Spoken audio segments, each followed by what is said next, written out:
आहे की कोरोनाच्या काळामध्ये त्यांनीच लॉकडाऊन केलं होतं, त्यावेळेस सगळ्यांचे व्यवसाय बंद होते. व्यवसाय बंद असताना त्यांच्या हातात पैसे नसताना त्यांना तिप्पट चौपट पाचपट बिलं पाठवलेले आहेत. या सरकारला खरंच हे मायबाप सरकार म्हणावं की बेशरम सरकार म्हणावं, शब्द सुद्धा कमी पडत. महाराष्ट्र नवनिर्माण सेना नेहमी रस्त्यावर येऊन सर्वसामान्य जनतेसाठी लढा देत असते. आज या लढ्याचं पहिलं पाऊल हा जन आक्रोश मोर्चा संपूर्ण महाराष्ट्रामध्ये निघालेला आहे. त्याचप्रमाणे उपराजधानी नागपूरमध्ये सुद्धा निघालेला आहे.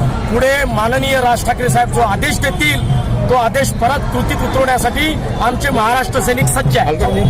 बहिरी सरकार बेशरम सरकार नींद से जागने को होना नाही तो नाही तर हे जे सर्वसामान्य जनता आहे, मध्यमवर्गीय जनता आहे, हेच यांच्या खुर्च्या खेचल्याशिवाय राहणार नाही.